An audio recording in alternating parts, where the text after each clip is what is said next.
Good morning student. आज हम study करेंगे, हमारा बहुत ही इंपॉर्टेंट टॉपिक है संकरण, हाइब्रिडाइजेशन। देखिए, संकरण को पढ़ने से पहले हम इलेक्ट्रॉनिक विन्यास की दो बहुत ही इंपॉर्टेंट अवस्थाओं की बात करेंगे, जिनमें से नंबर एक है आद्य अवस्था।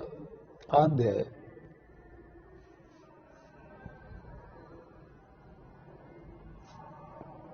अवस्था, ये ग्राउंड स्टेट, आद्य अवस्था यानी कि ग्राउंड स्टेट, इसको शॉर्ट फॉर्म में जीएसबी कहते हैं। मतलब आपके पास कोई भी एटम है, उसका इलेक्ट्रॉनिक विन्यास जैसा है, यदि उसमें कोई परिवर्तन ना हो तो वो कंडीशन ग्राउंड स्टेट कहलाती है।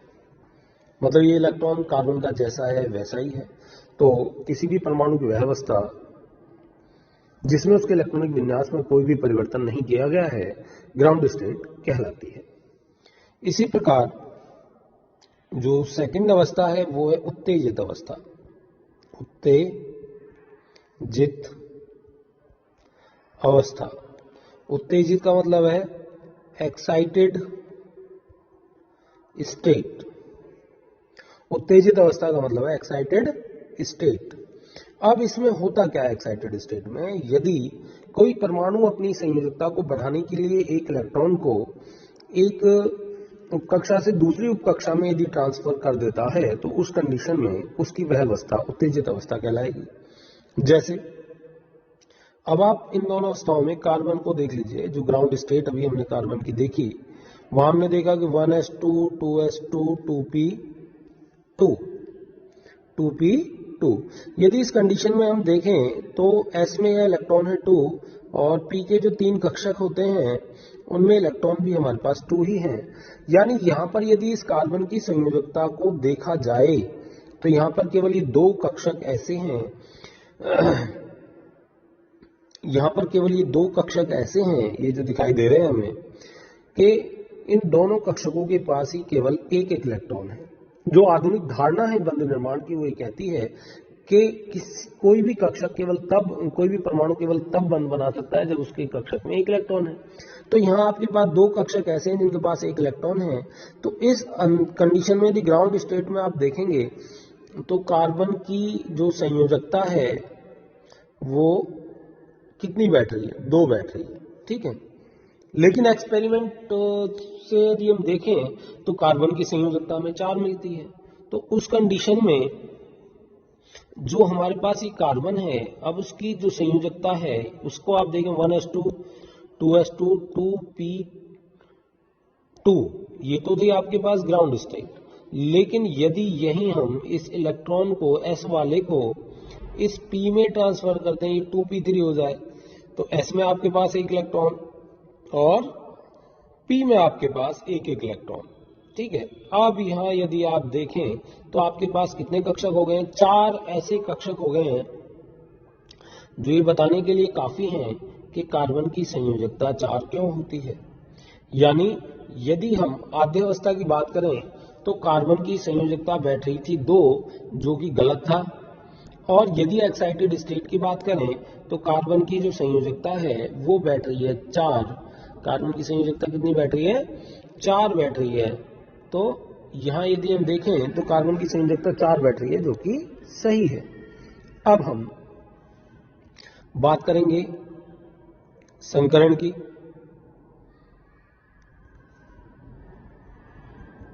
संकरण, हाइब्रिडाइजेशन। जैसा कि अभी आपने कार्बन की दोनों कंडीशंस को देखा, यदि कार्बन की ग्राउंड स्टेट को हम देखें तो 1s2 2s2 2p2, ये कार्बन की ग्राउंड स्टेट है। अब इस ग्राउंड स्टेट में यदि कार्बन की संयोजकता को देखा जाए, ठीक है, ग्राउंड स्टेट में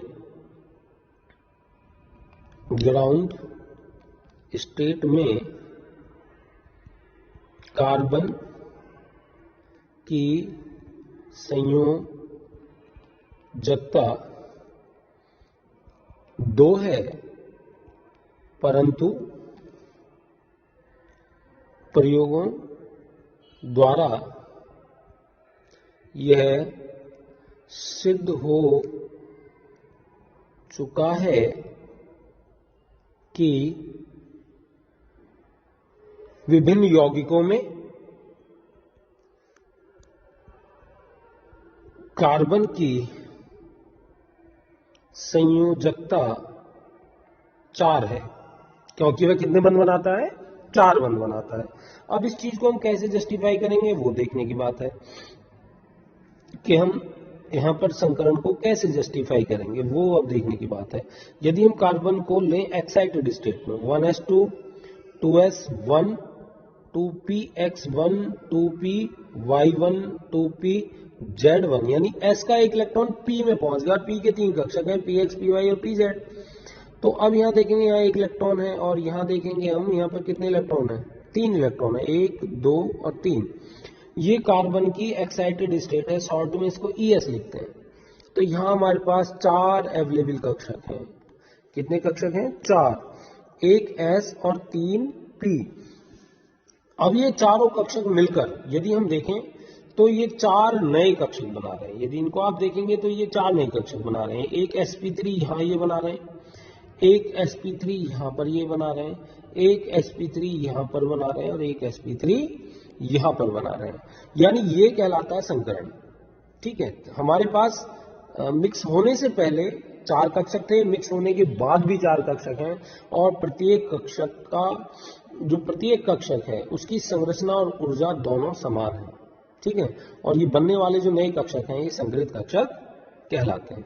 यानी ये भी sp3 कहलाएगा, ये भी sp3 कहलाएगा, ये भी sp3 और ये भी sp3। अब ऐसा नहीं है कि इनको एक को s और एक को p एक को, तो इस तरीके से हमारे पास टोटल कक्षक कितने बने? 4 बने। तो यहां जो सबसे महत्वपूर्ण देखने वाली बात है वो ये है कि संकरित जो कक्षक है, ठीक है, संकरण है क्या? सॉरी, संकरित कक्षक पे हम बाद में जाएंगे कि संकरण है क्या। तो संकरण में भी आपने देखा कि जो कक्षक थे उनकी मिक्सिंग हुई है यहां पर। ठीक है, तो हम संकरण जो है, संकरण को कह सकते हैं कि लगभग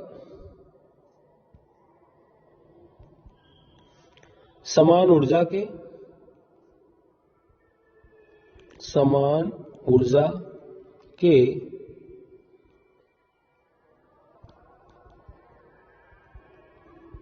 विभिन्न कक्षक जब आपस में मिलकर उतनी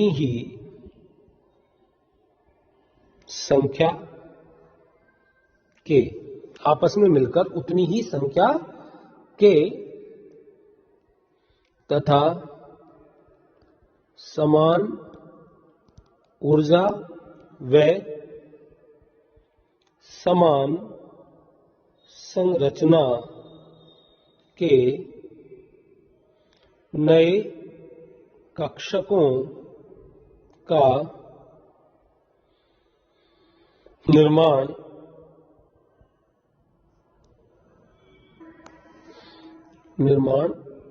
करते हैं।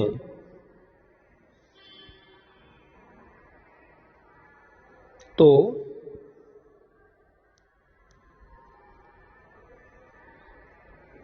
ये घटना संकरण कहलाती है। तो ये जो घटना है वो क्या कहलाती है? संकरण कहलाती है। तो यदि इस घटना की आप बात करोगे तो ये वाली जो घटना है वो संकरण कहलाती है। अब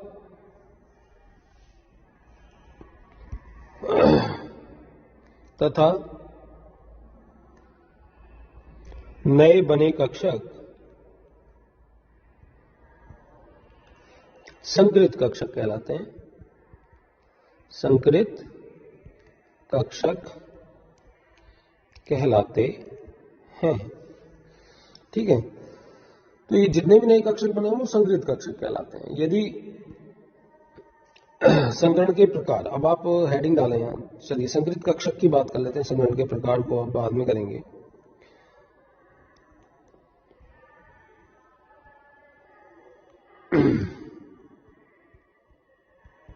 संकरित कक्षक की विशेषता,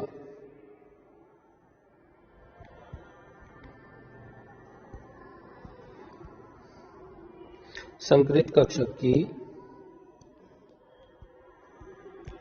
विशेषता, ठीक है। अब सबसे पहला तो एक विशेषता ये है कि इनकी संरचना और ऊर्जा समान है। यानी यदि संकरित कक्षक की संरचना की बात करें तो एक स्मॉल लॉब बनती है इसमें और एक लार्ज लॉब होती है, पी कक्षक के समान। बस पी कक्षक कैसा होता है, उसमें दोनों जो लॉब हैं वो समान होती है। लेकिन जो संकरित कक्षक है इसकी एक स्मॉल लॉब होती है और एक लार्ज लॉब होती है, और जब हम बंध निर्माण करते हैं तो स्मॉल लॉब को उसमें नहीं दिखाते। नंबर 2, संकरित कक्षक, एक मिनट,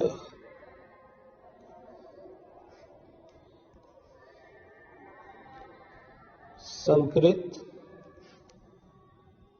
कक्षक केवल सिग्मा बंध बनाते हैं, सिग्मा बंध बनाते हैं, पाई बंध नहीं बनाते। यानी ये संकरित कक्षक को देखें तो इस तरीके से पाई बंध बनता है।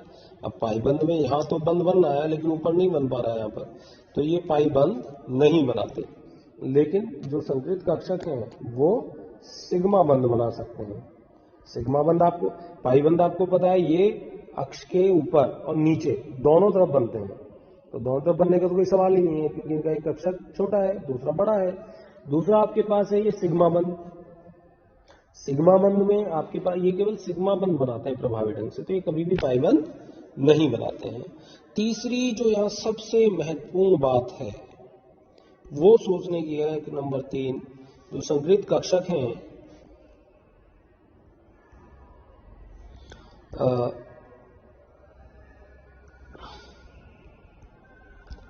संकरित कक्षक एक दूसरे से अधिकतम दूरी पर रहने का प्रयास करते हैं। एक दूसरे से अधिकतम दूरी पर ये रहने का प्रयास करते हैं, ठीक है। तो हमारे पास जो संरचना आएगी, सपोज कीजिए हमारे पास संकरण है एसपी, संकरित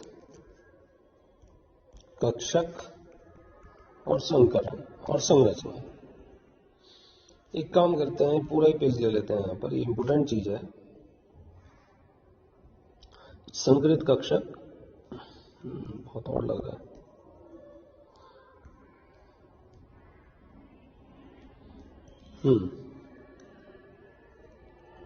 संकरित कक्षक, संकरण और संरचना। संकरित कक्षक, संकरण और संरचना। सपोज कीजिए हमारे पास संकरित कक्षक हैं 2, संकरण होगा एसपी, केवल 2 ही कक्षक पार्टिसिपेट करेंगे, ठीक है। तो इस कंडीशन में जो संरचना होगी वो मान लीजिए केंद्रीय परमाणु है, इस पर एक कक्षक ले रहा, एक कक्षक ले रहा, ये रेखीय संरचना। कैसी है? रेखीय। कितना कोण है? 180 डिग्री। यदि आपके पास संकरण है 3 sp2, sp2 का मतलब कितना है? कौन सी संरचना होगी? एक कक्षक यहाँ, एक यहाँ, एक यहाँ, ये क्या बना रहे हैं? ट्रायंगल बना रहे हैं, ठीक है। तो ये कौन सी होगी? त्रिभुजाकार रेखीय, त्रिभुजाकार रेखीय। बात समझ में आ रही है? तो ये 2 हो गया, ये 3 हो गया। इसी प्रकार से यदि हमारे पास कक्षक हो 4, यदि हमारे पास कक्षक कितने हो 4 हो, तो उस कंडीशन में क्या होगा,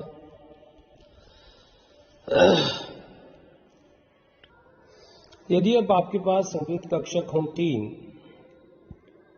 ठीक है, तो संकरण कितना होगा sp3, सॉरी, यदि आपके पास संकृत कक्षक हो 4, 3 तक तो हो ही गया है, तो हमारे पास जो संरचना है वो क्या आएगी, यानी केंद्रीय धातु परमाणु, इस पर 4 कक्षक हो गए, छोटी लॉब हम दिखाते नहीं है, तो 4 एक दूसरे से कितनी दूरी पर होंगे। यदि आप इनको देखें चारों को, तो ये एक संरचना कहलाती है जिसको कहते हैं हम टेट्रा हेड्रल। बड़ी इंपॉर्टेंट संरचना है, इसे चतुष्फलकीय भी कहते हैं, चतुष्फलकीय। ये चतुष्फलकीय संरचना है जिसमें हमारा कोण है 109 डिग्री 28 मिनट होता है, ठीक है। तो इस प्रकार ये संकरण हमारे पास होता है। अब केवल हमने संरचना और संकरण लिख देता हूँ, वेस्पर थ्योरी में ये हमने डिटेल में पढ़ा हुआ है। 5 है तो हमारे पास संकरण होगा sp3d। यदि संकृत कक्षक 6 है तो हमारे पास संकरण होगा sp3d2। इस तरीके से संकृत कक्षक एक दूसरे से मैक्सिमम दूरी पर रहने का प्रयास करते हैं और वो उसी आधार पर अपनी संरचनाएं बनाते हैं। अब हम संकरण के प्रकार देख लेते हैं कि संकरण के प्रकार ये कितने प्रकार के होते हैं, तो उसको विद एग्जाम्पल देख लेते हैं। तो सबसे पहला हम यहाँ प्रकार ले रहे हैं संकरण के प्रकार में, नंबर 1 sp3 संकरण। नंबर 1 sp3 संकरण। sp3 संकरण की यदि हम बात करें तो हम देखेंगे, यदि कार्बन को हम देखें, carbon 6 carbon 1s2 2s2 2p2 ground state है इसकी, यहां से तो काम चलेगा नहीं, तो कार्बन का हम 1s2 2s1 2px1 2py1 और 2pz1, यहां से एक कक्षक आप देख रहे हैं, ठीक है। ये टोटल हमारे पास संकलित कक्षक हैं, ये एक्साइटेड स्टेट है इसकी 1 2 3 4 सभी सेम कक्षक होंगे और ये संकरण कहलाएगा sp3 sp3 sp3 sp3। यानी आप बार बार sp3 ना लिख के सारे को sp3 लिख सकते हैं। तो ये जो हमारे पास संकरण है, अब इन प्रत्येक कक्षक में एक एक इलेक्ट्रॉन उपस्थित है, तो हम यह कह सकते हैं कि इस वक्त कार्बन की जो संयोजकता है वो कितनी होगी 4 होगी। तो इसके पास 4 कक्षक ऐसे हैं, कार्बन के यहाँ पर ये 4 कक्षक ऐसे हैं, ठीक है। जैसे CH4 की यदि बात करें आप, sp3 संकरण का ये उदाहरण है और यहाँ बॉन्ड एंगल 109 डिग्री 28 मिनट होता है और इसकी जो संरचना है वो टेट्रा हेड्रल या चतुष्फलकीय होती है, ठीक है। इस प्रकार हमारे पास जो सेकंड जो एग्जांपल है वो sp2 संकरण का है, sp2 संकरण। sp2 संकरण में जो हमारे पास जब एक s कक्षक और 2 p कक्षक आपस में मिलेंगे तो sp2 संकरण बनेगा, ठीक है। मतलब इसकी पूरी कहानी आप sp2 संकरण की पढ़ लीजिए। नंबर 2 sp2 संकरण, वहां बताना भूल गए इस चीज को। देखिए कब बनेगा ये, जब एक s कक्षक और 2 p कक्षक आपस में मिलेंगे, तो टोटल कक्षक कितने होंगे 3 संकरित कक्षक, संकरित कक्षक। 3 का मतलब क्या है sp2, 3 का मतलब है sp2। तो इस कंडीशन में आप क्या करोगे मुझे बताओ भैया। तो यहाँ sp2 कक्षक है, तो इसका एग्जांपल ले लेते हैं हम, इसको हटा देते हैं। तो sp2 में जो हम इसका एग्जांपल है वो ले लेते हैं BCl3, बोरॉन कितना है 5, 1s2 2s2 कितना हो 4 2p1, 1s2 2s2 2p1। अब इस कंडीशन में जो बोरॉन है ये 5 है, ठीक है। अब कैसे करोगे आप, यदि s के आपके पास कितना है 2 इलेक्ट्रॉन है, p को यदि आप देखें तो आपके पास 1 इलेक्ट्रॉन है। अब यदि इस s में से 1 इलेक्ट्रॉन ट्रांसफर हो जाए आगे, तब 3 कक्षक आ सकते हैं। ये तो s की ग्राउंड स्टेट। अब हम यहाँ बोरॉन के, क्योंकि हमें ये एक्साइटेड स्टेट आ गई इसकी, ये 1s2 ये 2s2 की बजाय यदि यहां से एक जो इलेक्ट्रॉन है हमारा,